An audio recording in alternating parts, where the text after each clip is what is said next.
শ্রাবণ মাসে তাল পাখিলো, মনে চায় খাবো তালের পিঠা। বউতে আমার বললো যে কিনে নিয়ে এসো বাজার থেকে মিঠা। তো দেখতেই পারতেছেন আমি মিঠা কিনে নিয়ে আইছি, নারকেল কিনে নিয়ে আইছি, তাই দিয়ে খুবই সুন্দর তালের পিঠা বানানো হচ্ছে। তো পিঠাটা খুবই সুন্দর ডিজাইনের, তো দেখতেই পারতেছেন এই যে খুবই সুন্দর করে ডিজাইন করতেছে। আমরা কলা গাছের খোল দিয়ে বানাচ্ছি, আপনারা কেমন কি বানান জানি না।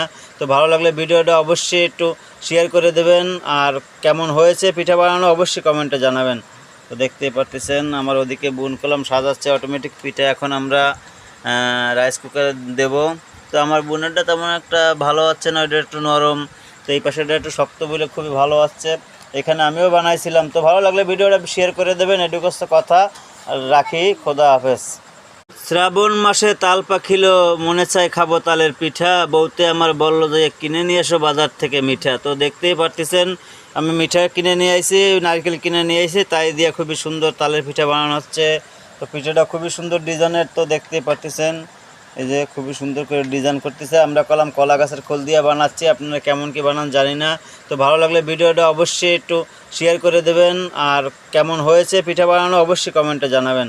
তো দেখতেই পারতেছেন আমার ওদিকে বুন কলম সাজাচ্ছে অটোমেটিক পিঠা। এখন আমরা রাইস কুকারে দেব। তো আমার বুনেরটা তেমন একটা ভালো হচ্ছে না, ওইটা একটু নরম, তো এই পাশেটা একটু শক্ত বলে খুবই ভালো হচ্ছে। এখানে আমিও বানাইছিলাম। তো ভালো লাগলে ভিডিওটা শেয়ার করে দেবেন। এটুকু কথা, রাখি, খোদা হাফেজ।